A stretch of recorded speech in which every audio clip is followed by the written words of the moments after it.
आप सभी को राधे राधे।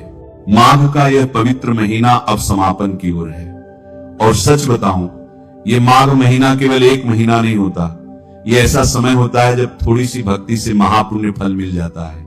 इसलिए अभी तक आपने अगर माघ महीने का पूरा लाभ नहीं लिया तो अभी समय है, जितना हो सके उतना पुण्य अर्जित कर लो, क्योंकि कल का नहीं पता क्या हो जाए। जो समय निकल जाए वो लौट कर नहीं आता और जो पुण्य छूट जाए वो फिर से नहीं मिलता। याद रखना, जो जया एकादशी कब है, पूजा का शुभ मुहूर्त और पुण्य तिथि क्या है, व्रत पारण का सही समय क्या है। सबसे पहले बात करते हैं मासिक दुर्गाष्टमी व्रत की। 26 जनवरी 2026 दिन सोमवार को मासिक दुर्गाष्टमी व्रत रखा जाएगा।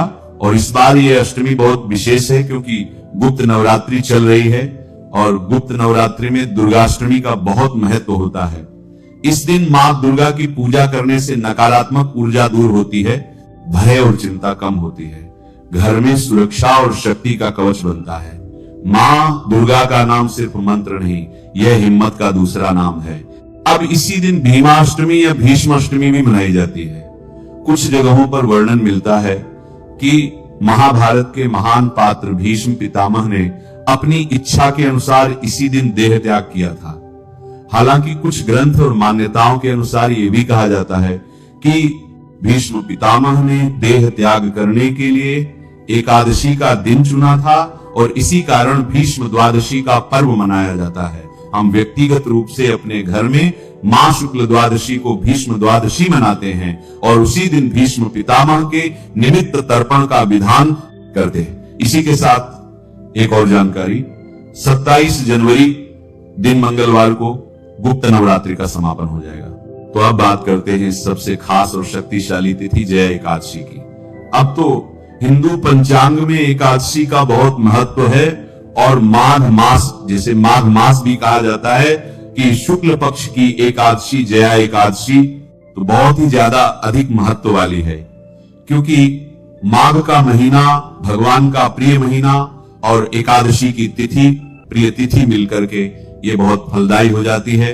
पद्म पुराण व भविष्योत्तर पुराण में जया एकादशी की महिमा बताई गई है और सबसे बड़ी बात, स्वयं भगवान श्री कृष्ण ने युधिष्ठिर को कहा था कि इस दिन का उपवास करने से ब्रह्म हत्या जैसे महापापों से भी मुक्ति मिल सकती है। सोचिए, हमारे जीवन में जाने अनजाने में कितनी ही गलतियां हमसे हो जाती हैं, कभी शब्दों से, कभी सोच में, कभी हमारे कर्मों से। एकादशी का व्रत हमें सिखाता है अपने मन को रोकना, अपने क्रोध को शांत करना और अपने अंदर भक्ति बढ़ाना। तो इसीलिए ये तिथि हर किसी के लिए बहुत जरूरी है ताकि वो अपने जाने अनजाने में हुए पापों से मुक्त हो सके। वो राह है जहां डर खत्म होता है और एकादशी वो दिन है जहां मन शुद्ध होता है। अब कई लोग पूछते हैं कि जो लोग व्रत नहीं रखते वो क्या करें। अगर आप पूरे साल एकादशी नहीं करते तो भी जया एकादशी के दिन भगवान विष्णु की पूजा करें, कथा सुने और कोशिश करें कि पूरा दिन अन्न न खाएं। फलाहार आप कर सकते हैं, फल, दूध, ड्राई फ्रूट्स वगैरह आप चाहे जितनी बार ले लें, जो साधक कर सकते हैं उनके लिए निर्जल व्रत बहुत अधिक फलदायी होता है। अब मैं आपको एक साथ समय, शुभ मुहूर्त और पालन की सभी तिथियां बता। एकादशी तिथि शुरू होगी 28 जनवरी 2026 की शाम को 4:35 से और एकादशी तिथि का समापन होगा 29 जनवरी 2026 के दोपहर में 1:55 पर। उदया तिथि के अनुसार जया एकादशी का व्रत 29 जनवरी 2026 दिन गुरुवार को रखा जाएगा। अब जया एकादशी पर पूजा के लिए जो सबसे श्रेष्ठ समय है वो सुबह 7:11 से 8:32 के बीच का है और दूसरा शुभ मुहूर्त सुबह 11:14 से दोपहर 1:55 तक का है। आप इन दोनों समय में से किसी भी समय पूजा कर सकते हैं। एक अच्छी बात यह है कि इस बार एक ही एकादशी है, यानी सभी संप्रदायों और धार्मिक स्थलों में यही एक तिथि मान्य होगी, सभी जगह एक ही एकादशी मनाई जाएगी। 29 जनवरी को ही बांके बिहारी जी मंदिर वृंदावन में, राधा रमन जी मंदिर वृंदावन में, गौरिया मठ में, निम्बार्क संप्रदाय में, श्री खाटू श्याम जी मंदिर सीकर में, उज्जैन में, सब जगह 29 जनवरी को ही एकादशी तिथि का पालन किया जाएगा। अब इस बार जया एकादशी पर बहुत दुर्लभ योग बन रहे हैं। रवि योग, इंद्र योग, रोहिणी नक्षत्र और फिर मृगशिरा नक्षत्र। रवि योग रहेगा सुबह 7:11 से 7:31 तक, सिर्फ 20 मिनट। इंद्र योग सुबह से लेकर रात को 8:27 तक रहेगा। रोहिणी नक्षत्र प्रातः काल से 7:31 तक है और फिर मृगशिरा नक्षत्र शुरू होगा। माना जाता है कि रवि योग में लक्ष्मी नारायण भगवान की पूजा करने से आरोग्य, करियर ग्रोथ और कारोबार में उन्नति मिलती है। और रोहिणी, मृगशिरा जैसे शुभ नक्षत्रों में भगवान विष्णु और मां लक्ष्मी की पूजा से मनोकामना पूरी होने की संभावना बहुत अधिक बढ़ जाती है। हाँ भक्तों, इस दिन भद्रा भी लगेगी सुबह 7:11 से 1:55 तक, लेकिन यह भद्रा स्वर्गलोक में होगी। इसका धरती पर कोई विशेष दुष्प्रभाव नहीं होगा। इसीलिए आप जैसे नियमित पूजा करते हो वैसे ही करो। सबसे जरूरी एकादशी व्रत का पारण कब होगा? हम अपना जया एकादशी व्रत 30 जनवरी 2026 दिन शुक्रवार को तोड़ेंगे। पारण का सही समय है सुबह 7:10 से 9:20 के बीच का समय, और द्वादशी तिथि समाप्त होगी सुबह 11:09 पर। उसके बाद त्रयोदशी लग जाएगी। अब बात करते हैं प्रदोष व्रत की। भक्तों, 30 जनवरी 2026 दिन शुक्रवार को ही शुक्र प्रदोष व्रत भी है। यह दिन भगवान शिव की पूजा का विशेष फलदायी दिन होता है। प्रदोष पूजा का जो शुभ मुहूर्त है वो शाम 5:49 से रात 8:33 तक है। ये समय लगभग 2 घंटे 44 मिनट का है।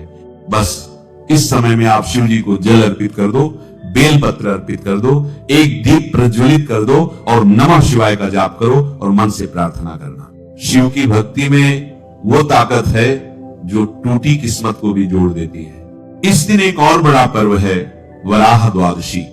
ये भगवान विष्णु के वराह अवतार का दिवस माना जाता है। भगवान वराह ने आधे मानव और आधे सुअर के रूप में बुराइयों का नाश किया और हिरण्याक्ष का वध किया। मान्यता है कि वराह देव की पूजा से धन, स्वास्थ्य और जीवन में खुशियां बनी रहती हैं। और जिनके मन में सवाल आता है कि वराह अवतार की प्रतिमा फोटो नहीं है तो पूजा कैसे करें, तो भक्तों, आप मन में भगवान का वराह रूप धारण कीजिए, मन से उन्हें याद कीजिए और भगवान विष्णु की ही पूजा कीजिए। भगवान भावना देखते हैं, स्वरूप नहीं। इसी द्वादशी को भीष्म द्वादशी भी होती है। इस दिन भीष्म पितामह के लिए विशेष पूजा और कथा का विधान है। अगर आप व्रत नहीं कर सकते तो भी कथा सुन लीजिए, तर्पण कीजिए भीष्म जी के नाम से और सम्मान पूर्वक भीष्म पितामह को प्रणाम करिए, आपको पूर्ण फल मिलेगा। 30 जनवरी को ही तिल द्वादशी भी है। तिल द्वादशी को कलयुग के पापों का नाश करने वाला व्रत माना गया है। पद्म पुराण में बताया गया है कि तिल दान, पितृ तर्पण, हवन, यज्ञ, इन सब का फल इससे भी बहुत बड़ा होता है। कुछ जगह इसे अश्वमेघ यज्ञ के समान फलदायी बताया गया है। इसे गोविंद द्वादशी भी कहा जाता है। तो भक्तों, 30 जनवरी 2026 का दिन सच में बहुत शुभ है, क्योंकि इसी दिन प्रदोष व्रत है, वराह द्वादशी है, भीष्म द्वादशी है, तिल द्वादशी है। व्रत ना कर सको तो कोई बात नहीं, लेकिन बढ़िया पूजा और दान जरूर करना, क्योंकि पुण्य का दरवाजा खुला हो तो खाली हाथ कभी भी लौटना नहीं चाहिए। अब आखिर में बात करते हैं माघ पूर्णिमा की। 1 फरवरी 2026 दिन रविवार को माघ पूर्णिमा। इसी दिन अपने माघ स्नान व्रत का उद्यापन करेंगे और इसी दिन गुरु रविदास जी की जयंती भी है। सत्यनारायण भगवान का व्रत पूजन भी इसी दिन करेंगे। इसी दिन करेंगे। पूर्णिमा तिथि प्रारंभ होगी 1 फरवरी 2026 को सुबह 5:44 से और पूर्णिमा तिथि का समापन होगा 2 फरवरी 2026 की सुबह 5:44 पर। पूर्णिमा व्रत वाले दिन चंद्रोदय का समय है 5:44। हमने माघ महीने के अंतिम बड़े व्रत त्योहारों की पूरी जानकारी दी। दुर्गाष्टमी व्रत, जया एकादशी, प्रदोष व्रत, वराह द्वादशी, भीष्म द्वादशी, तिल द्वादशी और माघ पूर्णिमा। नमः शिवाय। श्री महालक्ष्मी नमः। नमो भगवते वासुदेवाय। जय मां सरस्वती। जय